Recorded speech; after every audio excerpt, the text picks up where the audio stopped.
ಬೇಕಾ? ತಿಂತೀಯಾ? ಹೇಳಿ.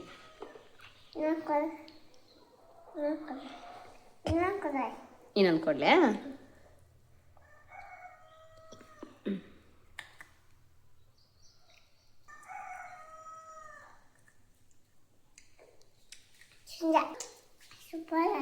ಸೂಪರ್ ಆಗೈತೆ. ಹಾಯ್ ಫ್ರೆಂಡ್ಸ್, ಎಲ್ಲರಿಗೂ ನಮಸ್ಕಾರ. ಪ್ರಭುರಾಮ್ ಕೃಷಿ ಲೈಫ್ ಕನ್ನಡ ವ್ಲಾಗ್ಸ್ಗೆ ಎಲ್ಲರಿಗೂ ಸ್ವಾಗತ ಸುಸ್ವಾಗತ. ಈ ಒಂದು ವ್ಲಾಗಲ್ಲಿ ನಾನು ಶೇಂಗಾ ಚಕ್ಕಿ ತಯಾರು ಮಾಡೋದು ಹೇಗೆ ಅಂತ ತೋರಿಸಿದ್ದೇನೆ. ನೋಡಿ ಫ್ರೆಂಡ್ಸ್, ಇಷ್ಟ ಆದರೆ ಲೈಕ್ ಮಾಡಿ, ಶೇರ್ ಮಾಡಿ, ಸಬ್ಸ್ಕ್ರೈಬ್ ಮಾಡಿ. ಶೇಂಗಾ ಚಕ್ಕಿ ತಯಾರು ಮಾಡೋದು ಹೆಂಗೆ ಅಂತ ಬರ್ರಿ ಶುರು ಮಾಡೋಣ. ಒಲೆ ಮೇಲೆ ಒಂದು ಫ್ಯಾನ್ ಕಾಯಕ್ಕಿಟ್ಟೇನ್ರಿ. ಅದಕ್ಕೆ ಈ ಶೇಂಗಾ ಕಾಳು ಏನದಾವಲ್ಲ ಎಲ್ಲನೂ ಹಾಕ್ಕೊಂಡು ಹುರ್ಕೋತೇನೆ ನೋಡ್ರಿ. ಮೀಡಿಯಮ್ ಆಗಿ ಶೇಂಗಾ ಕಾಳು ಹುರ್ಕೋಬೇಕ್ರಿ, ಜಾಸ್ತಿ ಹೊತ್ತಿಸ್ಬಾರ್ದು.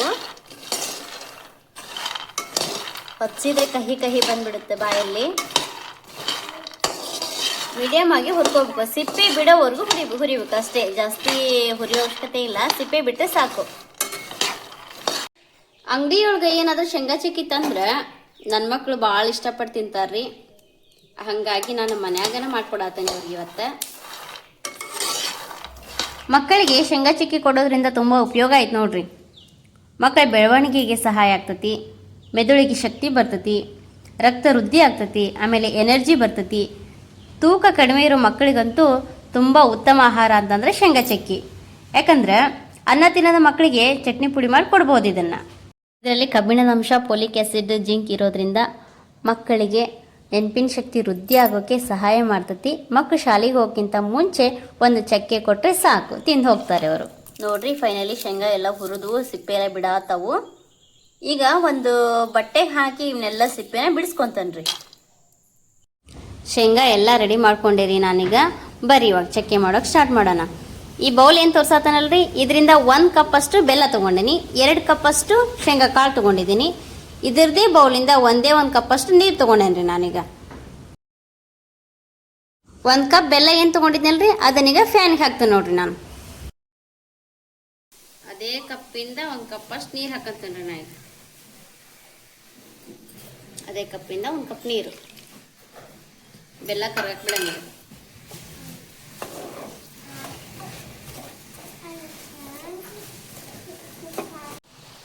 ಬೆಲ್ಲ ಕರಿಗಿ ಕುದಿಯಾಕುತ್ರಿ ನೀರು. ಹಣ ಬಂದಿಲ್ಲ, ಇನ್ನು ಬರಬೇಕು.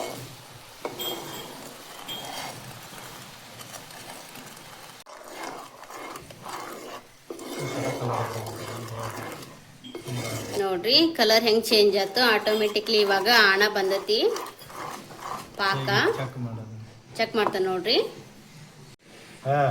ಇದು ಪಾಕ ಬಂದತ್ರಿ. ಈಗ ಕೈಯಾಗ ಎತ್ಕೊಂಡು ಮೇಲಿಂದ ಬಿಟ್ಟರೆ ಟಕ್ ಅಂತ ಸೌಂಡ್ ಬರ್ತದೆ ನೋಡ್ರಿ. ಹಿಂಗೆ ಕರೆಕ್ಟಾಗಿ ಬರ್ಬೇಕು ಕನ್ಸಿಸ್ಟೆನ್ಸಿ. ಪಾಕ ಕರೆಕ್ಟಾಗಿ ತಗೊಂಡ್ರೆ ಮಾತ್ರ ಶೇಂಗಾ ಚಕ್ಕಿ ಚಲೋ ಬರ್ತೈತ್ರಿ. ಇಲ್ಲ ಅಂತ ಹೇಳಿದ್ರೆ ನಾರು ಟೈಪ್ ಬರ್ತೈತಿ, ತಿನ್ನಕ್ಕೆ ಸರಿಯಾಗಲ್ಲ, ಅಂಟು ಒಂಥರ ಅಂಟು ಟೈಪ್ ಬರ್ತೈತಿ. ಇದು ಮಾತ್ರ ಕರೆಕ್ಟಾಗಿ ಬಂದೈತೆ ನೋಡ್ರಿ. ಪಾಕ ಸರಿಯಾಗಿ ಮಿಕ್ಸ್ ಮಾಡ್ಕೋಬೇಕ್ರಿ ಇದನ್ನ.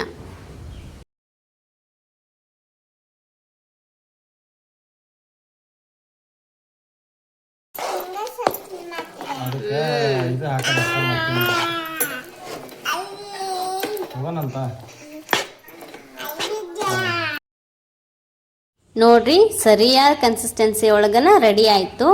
ಈಗ ನಾನು ಒಂದು ಪ್ಲೇಟಿಗೆ ತುಪ್ಪ ಅಥವಾ ಎಣ್ಣೆ ಹಚ್ಕೊಂಡು ಇಟ್ಕೋಬೇಕು. ನಾನು ಎಣ್ಣೆ ಹಚ್ಕೊಂಡು ಇಟ್ಟಿದ್ದೆ ರೀ. ಆ ಪ್ಲೇಟಿಗೆ ಇದನ್ನು ಸರ್ವ್ ಮಾಡ್ತೀನಿ.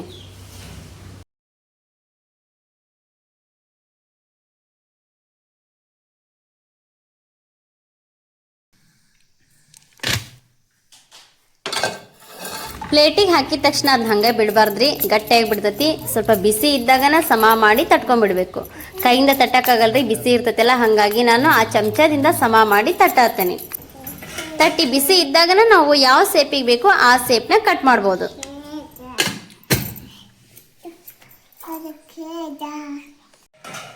ನೋಡ್ರಿ, ನಾವು ಈ ಸೇಪ್ ಕಟ್ ಮಾಡ್ಕೊಂಡೇವಿ ಚೌಕಾಕಾರವಾಗಿ.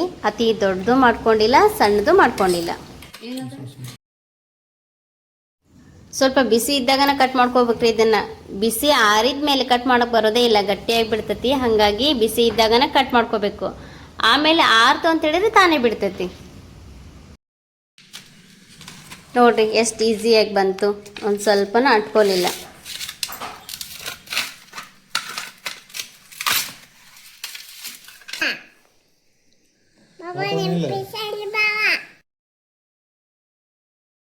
ನೋಡ್ರಿ ಫೈನಲಿ ಈ ಥರ ಶೇಂಗಾ ಚಕ್ಕಿ ರೆಡಿಯಾಗಿ ಬಂತು.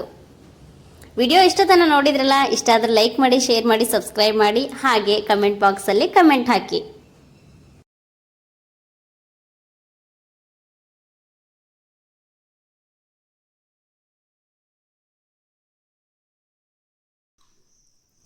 ಎಷ್ಟು ಕ್ರಂಚಿಯಾಗಿ ಬಂದತ್ತೆ ನೋಡ್ರಿ. Okay, thanks for watching.